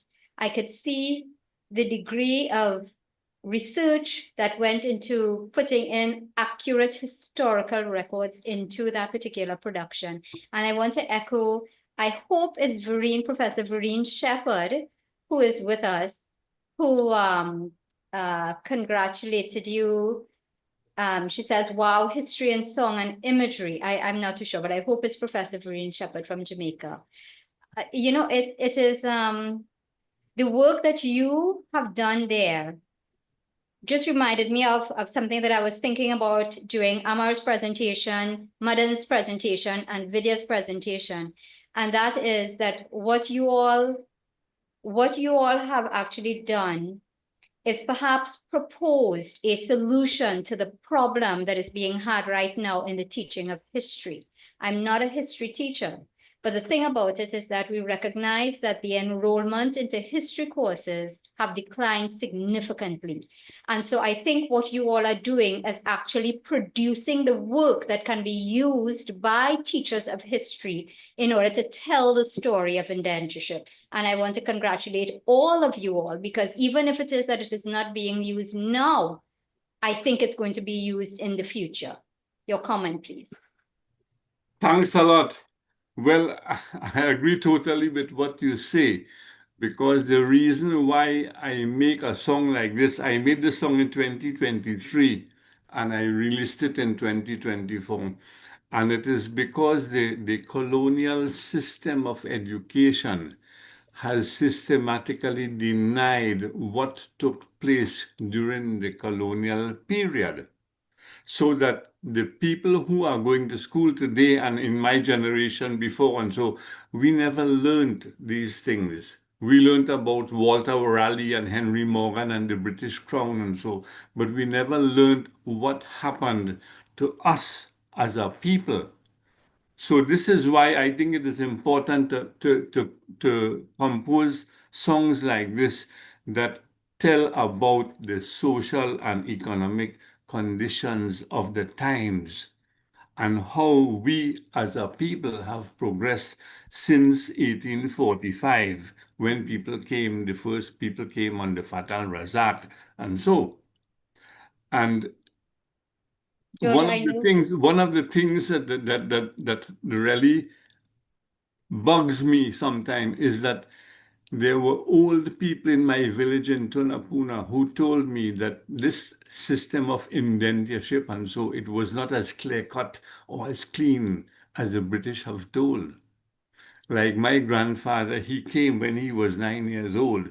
What they are saying is that there were children on the streets in certain parts of India who were given sugar to eat, and children like sugar, of course, and they were asked if they would like to go to a place where there was a lot of sugar.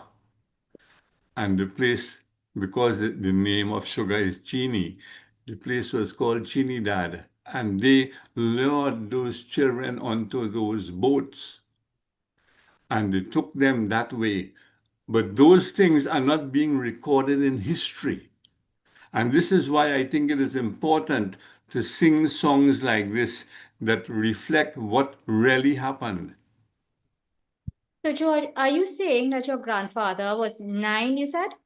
Yes, he was 9 years He old. was 9 and he Because if came you look at the alone? video there, at 3 minutes 41 seconds into that video, there is a piece of paper that shows his name and his age and from what port the ship sailed and the date and the Right, so name. that's his immigration certificate. Did he Yes. come alone? Well, this is the thing we don't know because I don't know if you have heard that they're talking about Jahaji Bhai, that there were certain people who came on the boat with a man or his wife or both man and wife, but there were children who came and there were certain women who took care of these children on the boat. And as far as we know, when we have researched it, my grandfather came on that boat, but there was a woman on the boat, but we don't know if it is his mother or it is someone who took care of him because he had been taken onto the boat. You see? And these are some of the things that the history doesn't record. Right, but on the immigration certificate, if he was with his mother, it would have been stated there's a reference on the certificate that says son of number, not her Yes. name necessarily, but son of number. What Yes. is there for him? But it says son of, it says his father's name. Yes. But Yeah, only fathers. yes, but there's no mother. But when he came, from what we know, he came to the Agua Santa estate, but there was a woman involved in that, but we don't know who it is. You see? And we assume, we may be right or we may be wrong, that it was one of these women who took care of these children on the boat. We don't know. Very interesting. And it's worthy of research, further research. So that brings me to another question. Where do you do your research? And how much time do you spend on doing research for your songs? Well, this song, it took me about almost a year to research the song here because I had to go. You see, you can't get much information on the internet, so I had to contact the National Library and Information System in Trinidad to see what they had. And then I had my brother in Trinidad went into the National Archives and found certain things, including this piece of paper that I show in the video at 3 minutes 41 seconds, to show that this is what happened.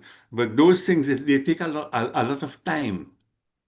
You see, and because I don't live in Trinidad, I also have to have people who would assist me in trying to get this information. It isn't always easy. But it took me almost a year to compose that song.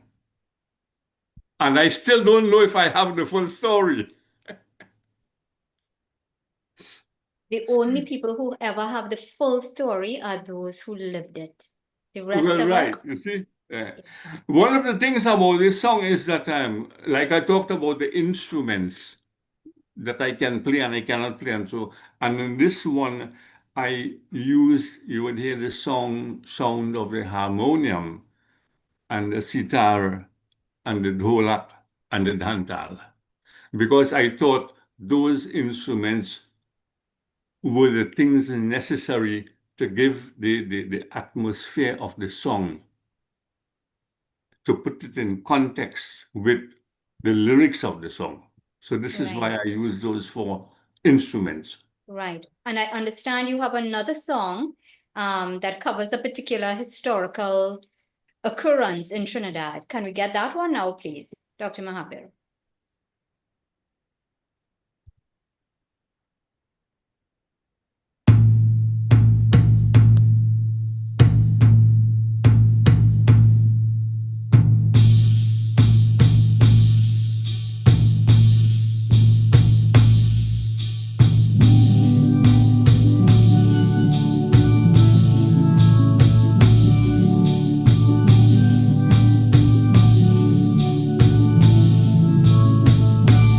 Thursday, the 30th of October, 1884, a date to remember, the bloodiest day in the history of Trinidad, British colony. The police attacked a religious procession coming from the estates and the plantations. People have forgotten and many don't know about the Jose massacre in San Fernando.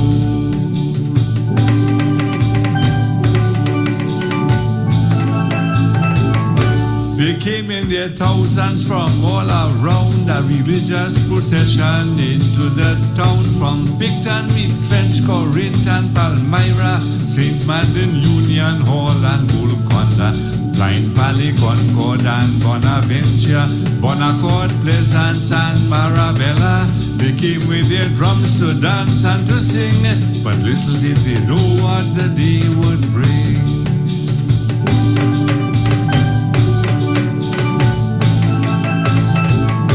For civil disobedience and passive resistance, Governor Freeling had no tolerance. Reinforcements came down from Port of Spain. The soldiers arrived on a special train. Barbados sent the HMS Dido. It anchored off the harbor in San Fernando. No matter how many lives would be lost, law and order would be maintained at any cost.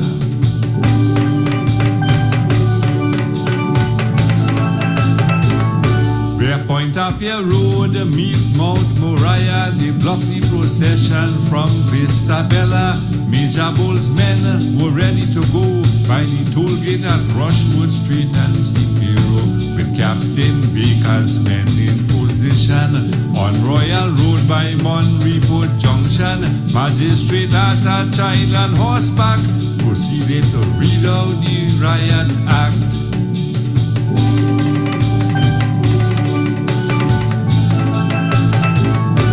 The shooting started about 3 o'clock. People in terror, people in shock. In pools of blood, panic all around. Men, women and children fell to the ground. To the cane fields, people run and hide. That is where some of the wounded died. And in a mass grave, without autopsy, they dumped them in Paradise Cemetery.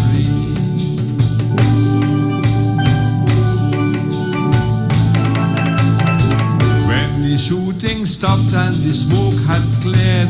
More than 100 wounded or dead. Victims in a hail of police gunfire, defying the mighty British Empire. The killings conveniently overlooked. excluded from Trinidad history books. So future generations would never know about the Jose massacre in San Fernando.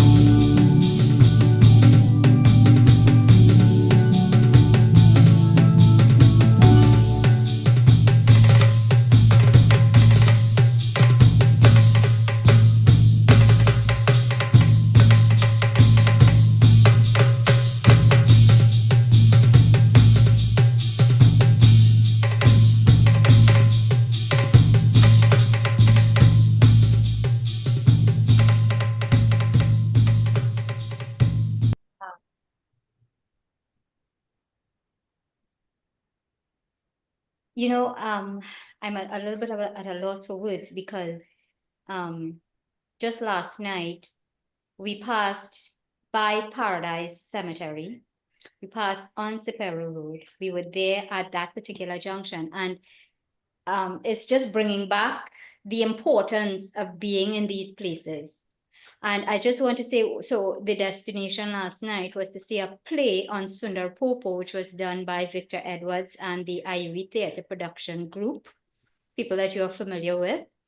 And it told the story of Sundar Popo, who, for those who are not aware, is arguably the originator of chutney, that genre of music. And I see you now creating your own genre, history lipso. Very, very original, very informative. I mean, I so appropriately called history lipso. And what you are able to capture here, I think Victor Edwards and they have been working, and Dr. Mahabir, pipe in here, please. Just remind me what he would have said about, or what he said last night about the plan to put up that monument to mark those who passed away in that in that Hussein massacre. So there have been many attempts over the years to set up a monument, which have met with a lot of failure, but he has been able to do that. So it will be on stream soon. It will be on stream soon. And you see, this is where your ability to capture that history in terms of song really helps. Because on that particular occasion, this is a song. I mean, we look for music in almost every event. So this is a song that will go hand in hand with the installation of that particular monument. And I want to thank you very, very much for having the foresight to translate the history in a way that people can perhaps, you know, enjoy. There's a beat to it. They can enjoy it. But at the same time, recognize that there is history in this thing. Thank you. What would you like? Thanks. If I may say something at this point, again, it has to do with the history of what has happened to us as a people has been deliberately left out of the history books, and people don't know what has happened. I have had this YouTube video, people are writing me and telling me, we never know. We never knew that this has happened. People who went to school, high school and so, they have never learned this thing because it has been deliberately left out of the history books. And this is both by the colonial administration and also by the post-colonial government. They leave it out of the history books. So people don't know. You see, and when you are doing research into these kinds of things, I realize that this thing didn't just happen, that they didn't just ban the Hussein celebrations. It is because of the Sepoy rebellion in India in 1857. They didn't want these things to happen. So they started to ban things in the colonies. These are the historical connections that they don't tell people. You see, and what is sad about it is that even though after we have been over 60 years, we are claiming to be independent, we are still sticking to the stories that the British told us and believing what they told us. And this is where I think it is sad. And this is why I think it is important that we go in and tell this history lipso. We tell the stories seen from how our people have experienced the history. I can For see me, you're this as is what is passionate. important. You're as passionate about it as we are, and I want to thank you so very much for doing the work that you are doing from quite in Denmark, where you don't necessarily have the resources that we have in the Caribbean, at least no. You're adapting what you have in your environment in the same way I imagine our foreparents would have done. Thank you very much. Thank you. And at this point, I want to ask Professor Vereen Shepherd to please unmute your mic and pipe in here. Now, Professor Vereen Shepherd wrote that fabulous book, Maharani's Misery, to tell the story of an Indian woman who was on board the ship. She's capturing history not in song in the way that you and Amar, Madan, and Vidya would have done, but she captured it in book form, and some of that story, some of that history has now to be translated perhaps in song. Professor Shepherd. Greetings, everyone. Can you hear me all right? Yes, we're hearing you. Oh, okay, great. I know I'm not always here, but as long as I can, I join and I learn so much, and I'm really enjoying this program because history is not only recorded and taught in textbooks, but also in plays, narratives, songs, you know. So thank you so much. Yes, I came across these documents in the British archives some years ago because I wanted to write a general history of women in the Caribbean for schools.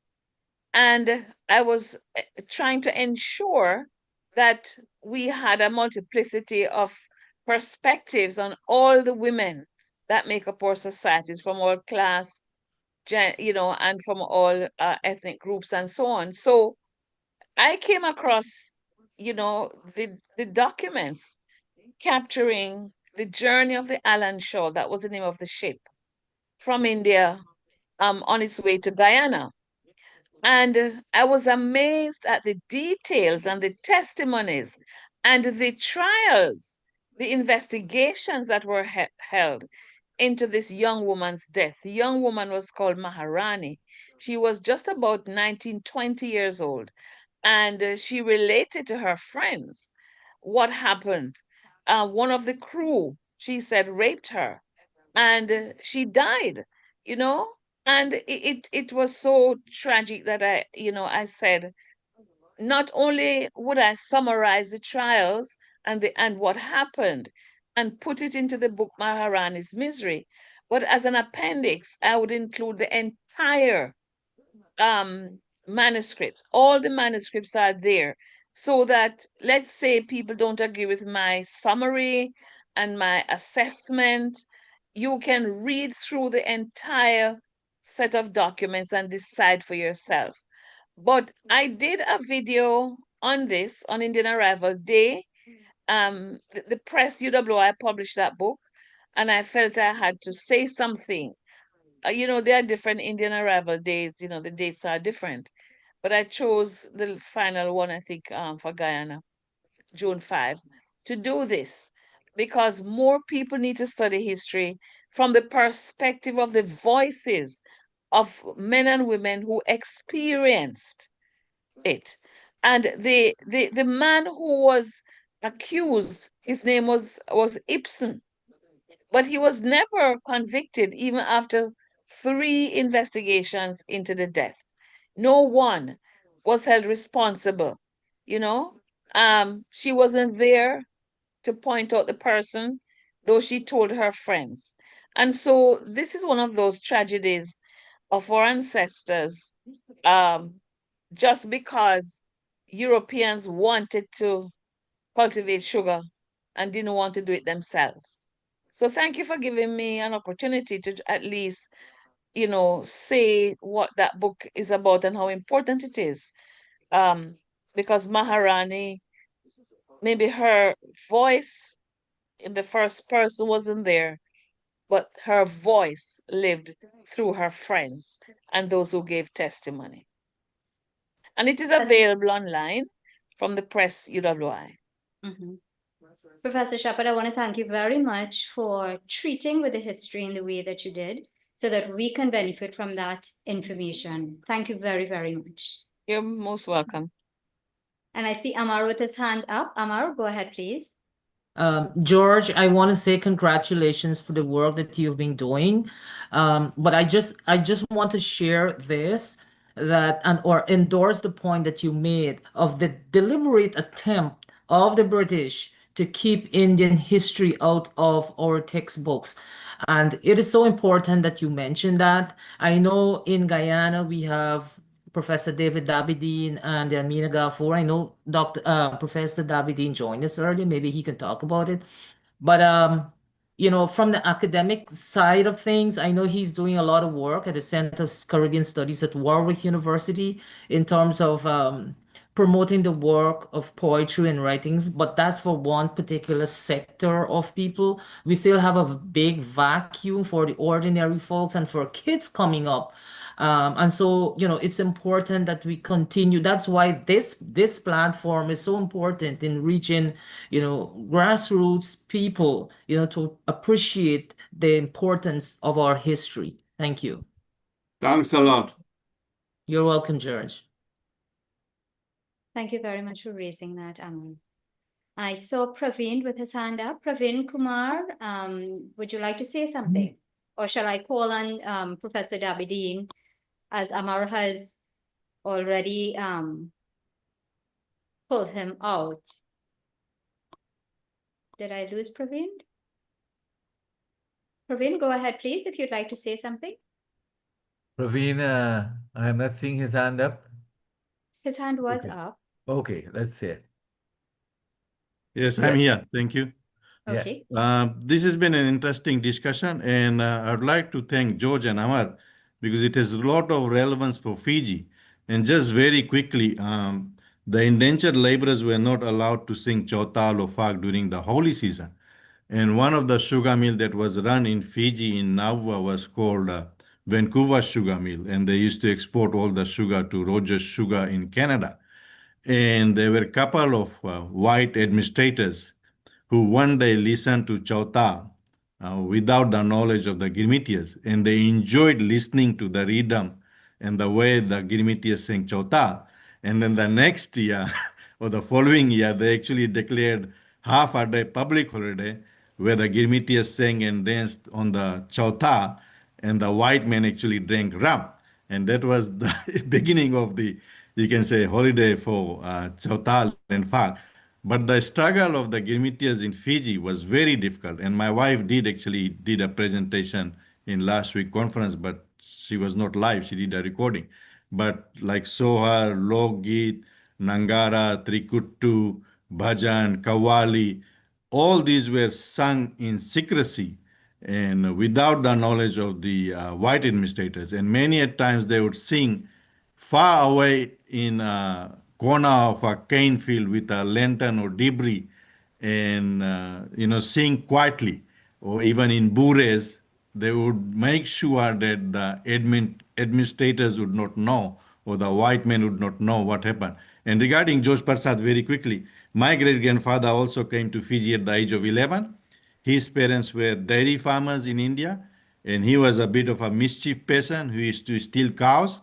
So when the recruiters went, they said, take him. So that's how he ended up in Fiji. And when he came to Fiji, he couldn't speak a word of English. And then when they asked him, oh, what do you do? And he basically told by hand that I milk cows. And they said, okay, we'll give you land and we'll give you some cows and you start the dairy farm, but your job will be to supply the milk to all the white people at the sugar mill early in the morning. So that's how his history was. But, that's very sad. But, imagine an 11-year-old traveling from Uttar Pradesh to Calcutta and then a 4-month voyage to Fiji. And then, in a strange land, you are required to set up a dairy farm. So thanks very much. Praveen, thank you very much for sharing. Very, very interesting there. And who exactly is your wife? What's her name? Kamini Rachna Kumar. She did a recorded presentation in last week's the traditional folk dance and culture in Fiji and how it has existed till today. And she actually sings most of those songs too in Brisbane, Australia. Wow. So we live here. Nice. Thank you. Thank you for that. No worries. Jay, you wanted to comment. Uh, I jumped in and out because I had guests come in. Sorry for that. I really like what was put together today and the way it's bringing out our culture and our, you know, growing up through the ages. Like in South Africa, there were two governments that we had to contend with. One was the British government right up to 1910, and then the Afrikaner government. So therefore, they aided schools, and I was in the teaching world.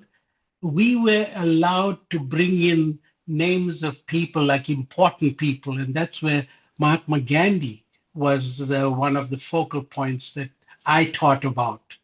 And they gave us the freedom in one section when we did, the religious education or some type of education to bring in our own families and so on.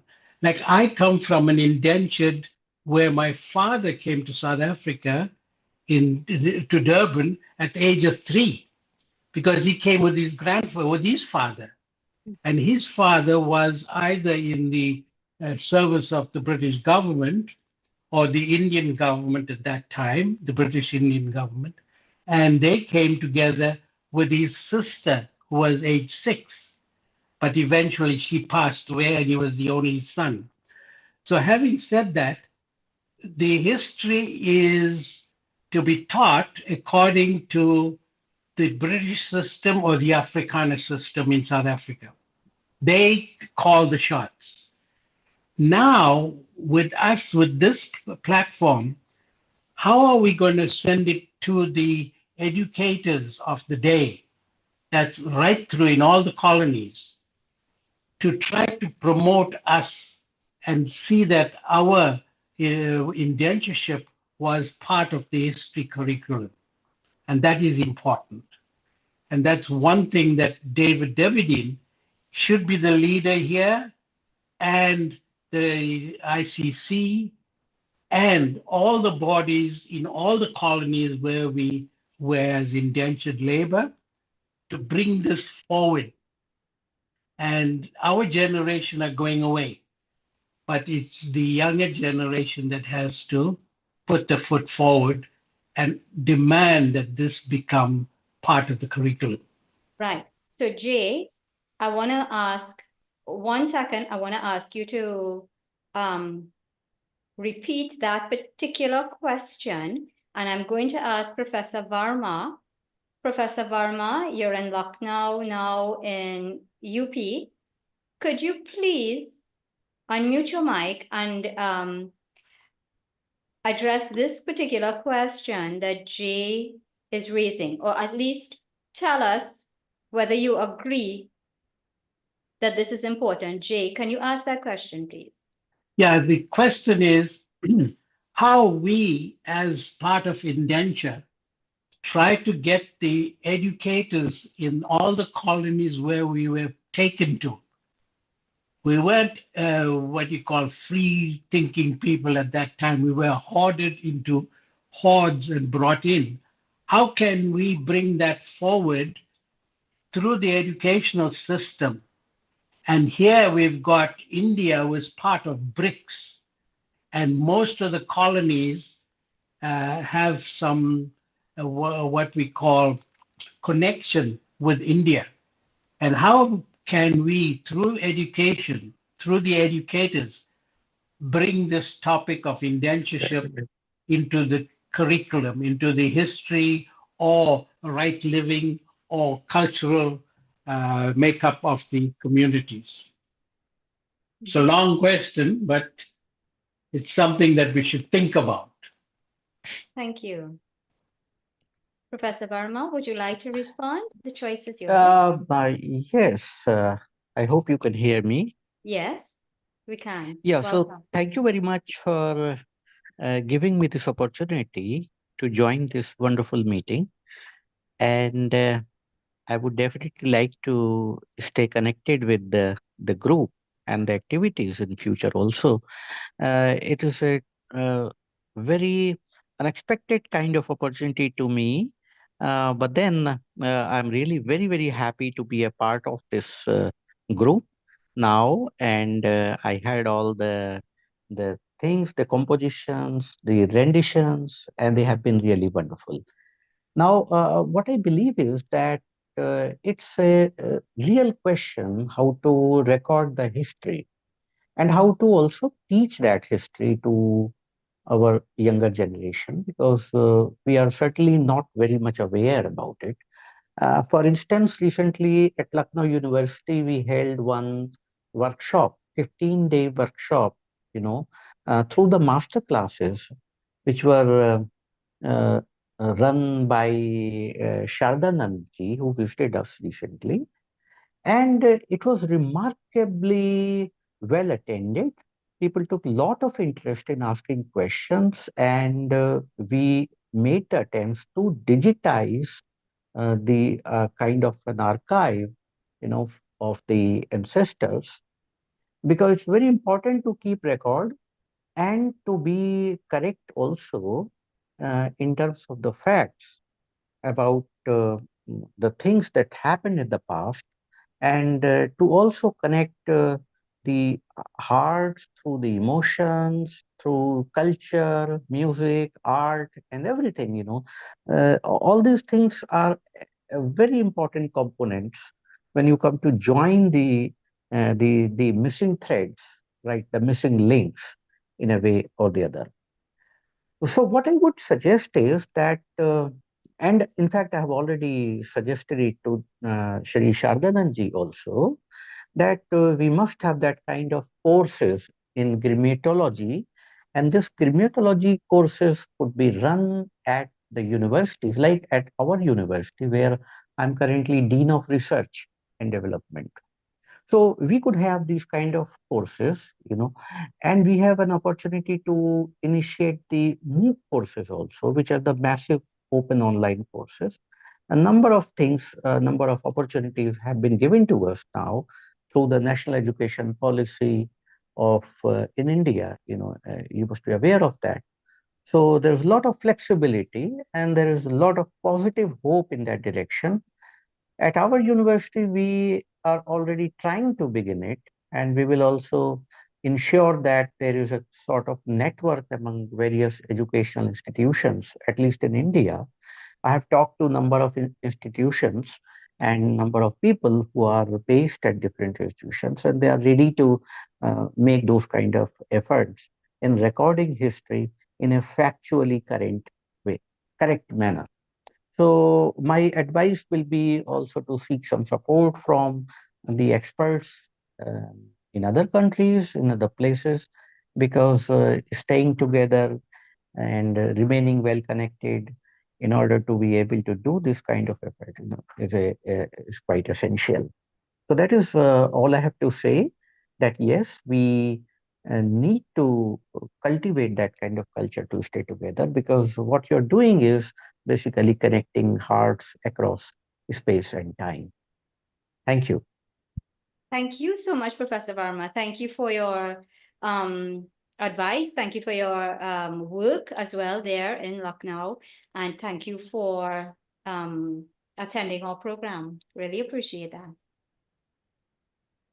Yes, so being at Lucknow in Uttar Pradesh, it shall be, I mean, I will consider myself to be fortunate enough to do anything in this regard, as far as the tracing of the ancestors or something to be done in the region in Uttar Pradesh or in Bihar. If I could do something, then I will feel myself to be lucky. Wonderful. All of the members, who are attending this meeting are welcome to contact me, and we shall stay in touch. You are doing a great effort. Thank you very much, and congratulations. Thank you. Really appreciate it. So your question in the chat had to do with whether or not the archives were digitized, whether the records and so on were digitized. We have national archives in all of the colonial territories, former colonial territories. Unfortunately, those archives are in different states of being digitized. So in Trinidad and Tobago, for example, when researchers ask now for pictures to be taken of whatever it is that they've researched, that is added to the body that is being digitized. So it's in some way, there's a double win, and that the researcher gets the information, and at the same time, the archives are able to digitize what the researchers have been seeking based on a particular theme or a topic or so. So unfortunately, all of the work is not digitized and available internationally, but there are efforts in that regard. So in time, hopefully it will come. Thank you. And I see Professor Shepherd has a hand up again. Go ahead, please. Thank you. I just wanted to say I was impressed by the documentation that I saw on display at Nelson Island 2 days ago. The Association of Caribbean Historians had a field trip to Nelson Island, and a lot of it was really sad, but at the same time, I was happy to see the extent to which the records were available. In Jamaica, I know that some years ago, the then Indian High Commissioner had offered to help the archives to digitize the documents there. I haven't been out there to see the result of that work, but I also know that the documents at the India Office Library in London are now at the British Library. So those who are on that side or who make trips there can also have access to those documents. But we have, thanks to the pioneers, we who wrote the books so long ago. Fortunately, a lot of the history was captured, by many of our historians right across the Indian diaspora. So we give thanks for that. But I think, we also have to thank the various libraries and archives for preserving so much of what is out there. But oral history, I think, is also important, and we have to do, certainly in Jamaica, I know we have to do better with that. Thank you. Thank you very much for raising that point. And at this juncture, we are now at 5:16, and we should have closed the program about 16 minutes ago. So I just want to take this opportunity to say thank you very, very much to George Rampasad, to Amar Ramesa, to Madan Makun, and to Vidya Dwarka. Because at this point, I think you all realize that your work in particular is really content creation for the courses that will be done on Indian indentureship going forward. Thank you so much. Shakira, it's over to you now. Thank you, Shalma. Yes, that was beautifully ended, and we want to thank everyone for taking the time to attend and to participate. And as we've said earlier, this public meeting is being hosted by the Indo-Caribbean Cultural Center, led by Dr. Kumar Mahavir. And we want to thank the planning team working with him. Our topic next Sunday will be the state of Indo-Caribbean writing in 2025. So please visit, like, and subscribe to our YouTube channel to see all our past recordings. I am Shakira Mohammed of Trinidad and Tobago saying goodbye. May God bless you all. Dhanyavad.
Thank you all for